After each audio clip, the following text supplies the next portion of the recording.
everybody, so this afternoon I've got to clean my tack and treat it. I did a short video a couple of weeks ago, or was it last week, about how I do like a quick clean, which I try and do on a weekly basis.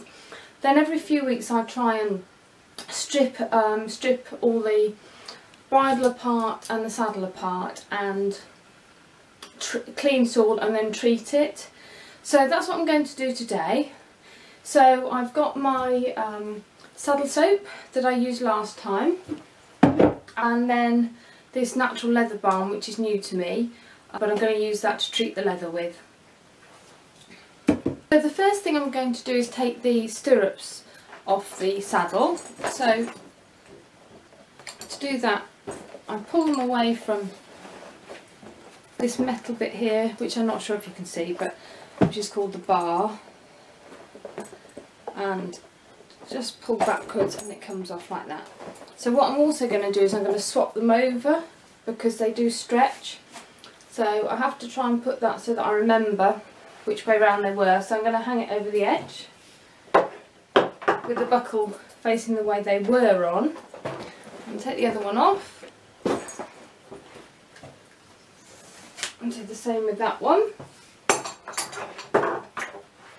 Okay, and there's the girth. Then the girth guards, which I should have to put over here, or that'll fall on the floor. And the other one. Okay, so now I'm going to start off with some water and basically wipe it all over, as I did in the last video. But I will do underneath today.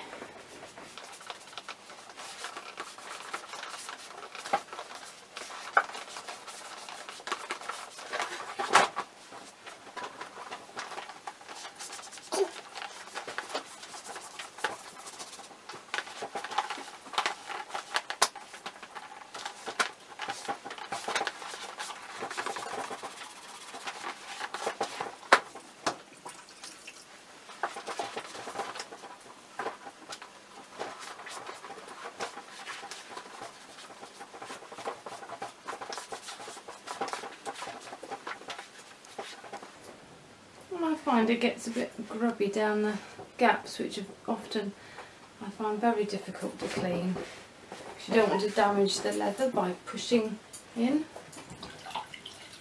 So I'm just going to turn this round so I can do this side.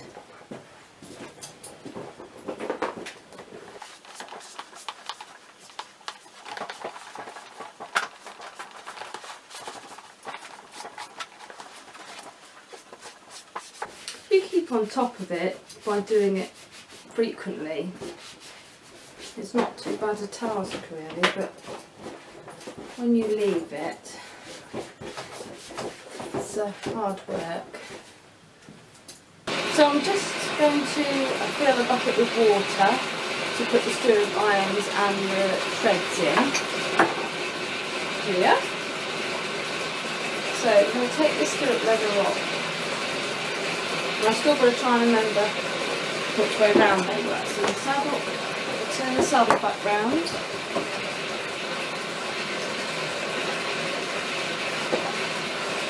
I'll probably get them confused, but we're going to try and get it right. So I'm going to push the tread out of the stirrup and put them in the bucket of water. I'm just going to give this leather a wipe over. It's probably not too bad.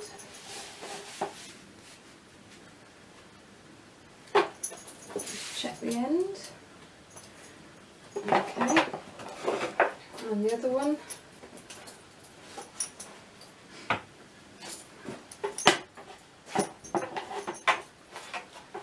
And take that one apart as well.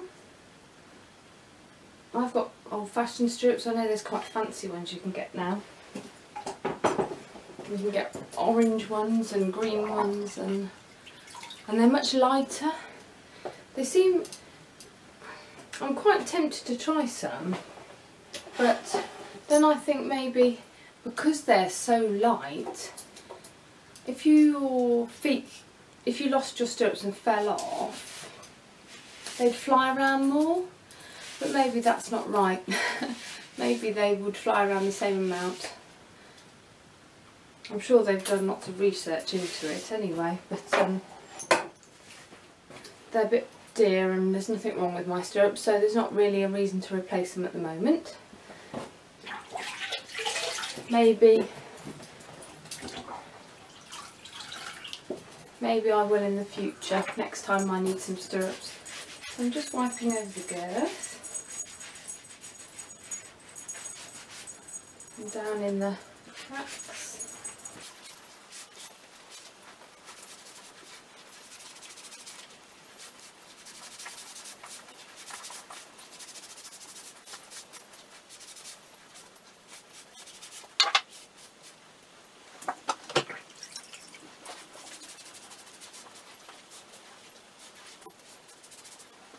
There we are. So the next stage is saddle soap. Make sure it's all clean.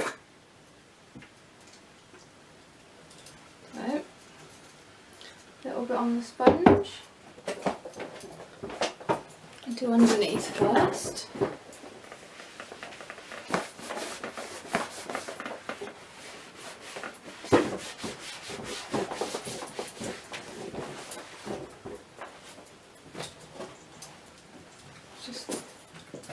These don't get very dirty really, unless you go cross country and all the mud gets up inside your saddle flaps. So I'm just going to give the stirrups that are in this bucket a bit of a clean. They're not very bad really. I'm just wiping them over a sponge. If they were really muddy then I'd probably have some sort of brush. Okay, so the next stage is to put on this balm. Apply spraying with a sponge or cloth.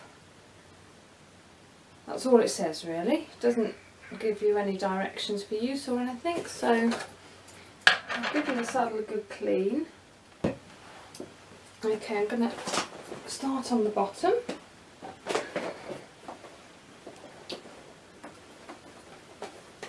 And just massage it in, and it's not soaking in that quickly, so that's a good thing because that means the saddle isn't desperate. So if the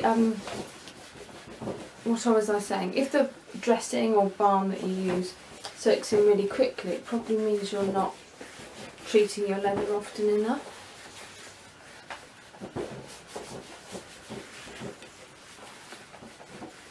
So that's the top. Right, now I'm going to do this side. So I'm going to put this on the side to soak in.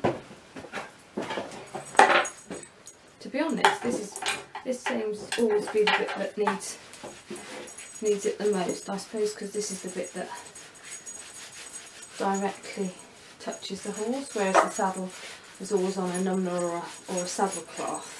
Important to keep the girth nice and supple, because obviously if the leather got hard it would rub and cause girth galls, so it's important to keep that well oiled or well balmed.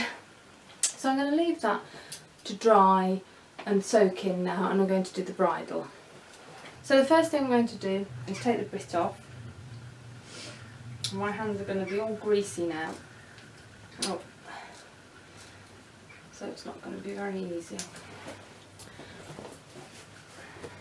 Dry them off a bit.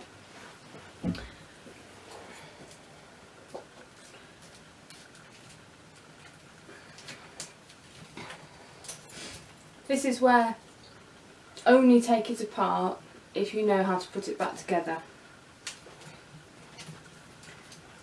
because they look simple, but in a minute when you've got all the bits laid out it can be quite confusing. So I'm just going to take all the pieces off. So take the, in fact I'll put the sponge down for a minute. I'll put the bit in the water. So that's one cheek piece.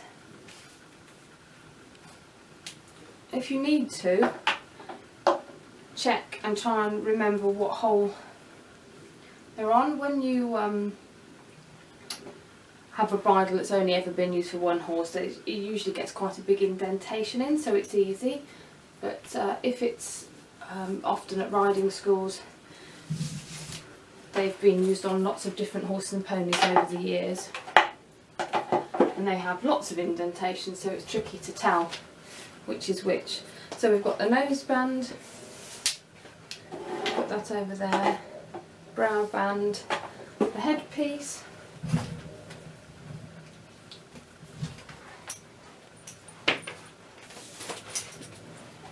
the reins, and the martingale. There we are. Okay, so they're all over, all separated out. So basically what I'm going to do is work from one end to the other.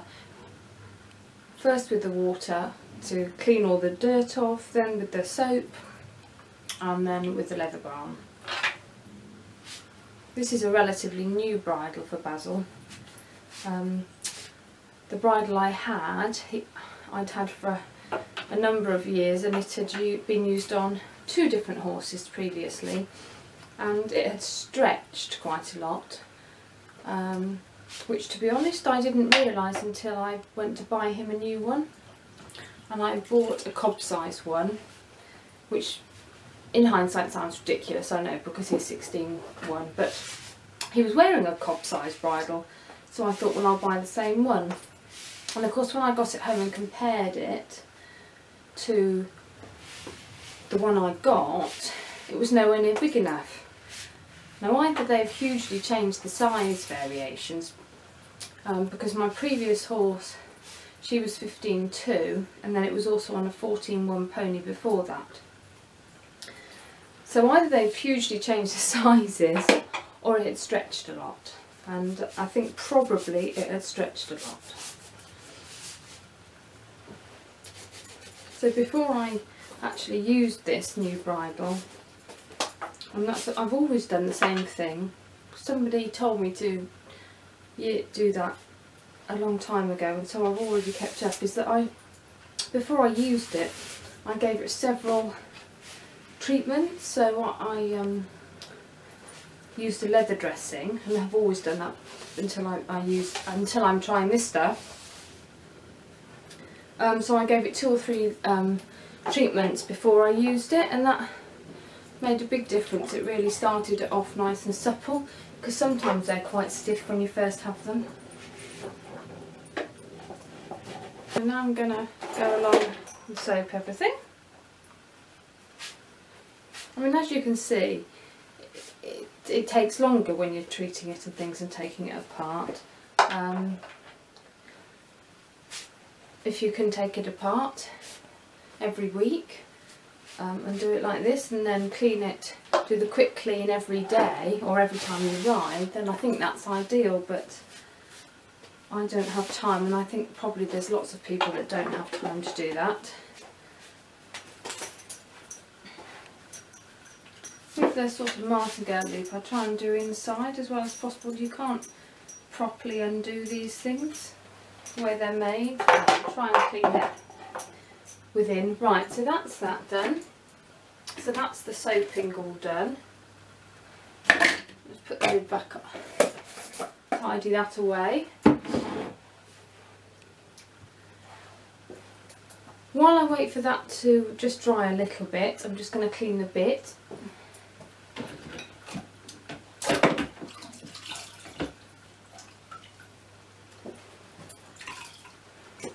Just wiping it over.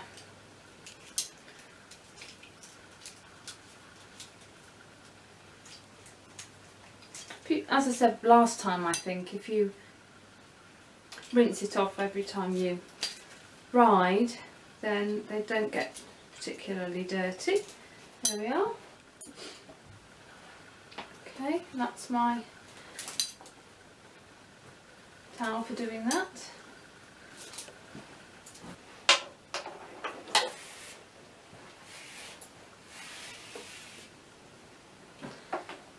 And this stuff, it's all this leather stuff. If you look after it, it lasts for years. As I said, with my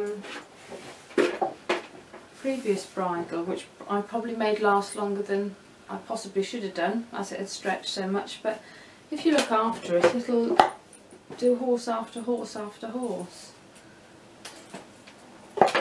So I'm going to just move all this while it soaks in and put it to the side.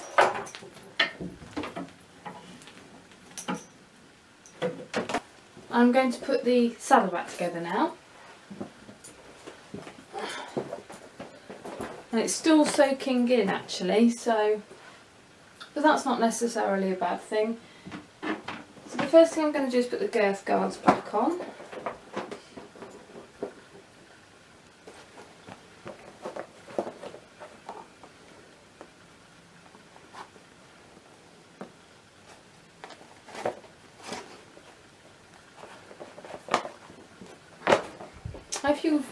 If I was going to like a show or something now, I would probably spend some time buffing it up. You get another cloth and you can just buff it up and make it shiny, but I'm probably not going to. It's still soaking in, so I'm not going to spend the time doing that today. So the stirrup irons are still a bit wet, so I'm just going to dry them off, because if they get water all over my nice clean saddle, that defeats the object. Not always very easy to get back on. I find them tricky, especially if you've got fancy nails, which I don't have. So this one came off that side, so I'm going to put it on this side, I think. Because I moved the saddle, I've forgotten which way around the saddle was now.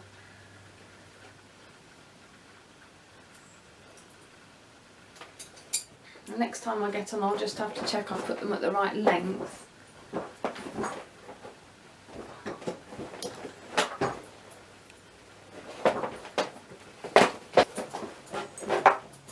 So now I'm going to put the bridle back together. So I've got the martingale, reins, noseband, headpiece, brow band and cheek pieces on the bit over here. So headpiece first, and these ones got a little badge on, so that makes it a little bit more specific as to how you put it. But basically you slide it over, put it on, there we are. So, and then a cheek piece.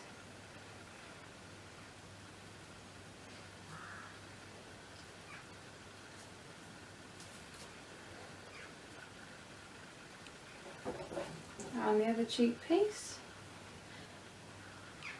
Easier when they're a bit wider. Generally the cheek pieces are wider than the throat lash to make life a bit easier. I presume there's another reason. Probably for the strength, I would think. It needs to be thicker for the strength of the bit against the horse. I find the next thing to do is to put the bit on. So this one and a lot of bits have got a curve, so you just have to make sure that the curve is the right way. This is a slightly funny bit, so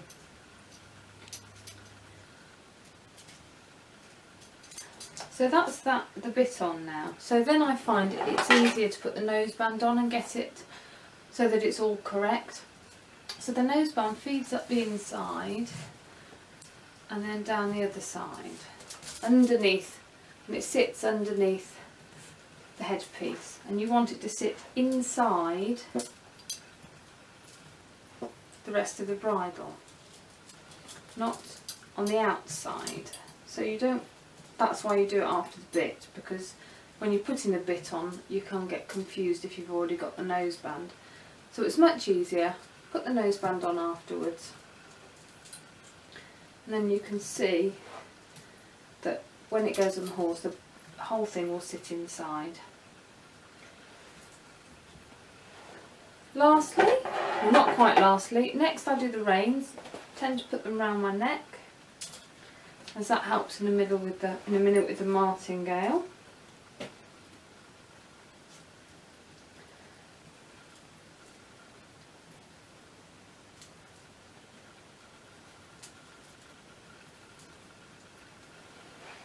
And then the martingale, so I've got to just do that back up.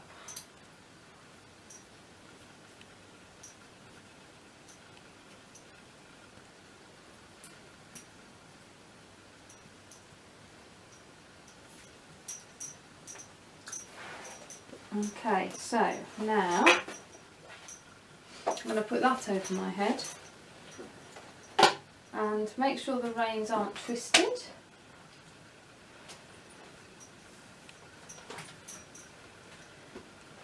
And then feed them through the 2 loops.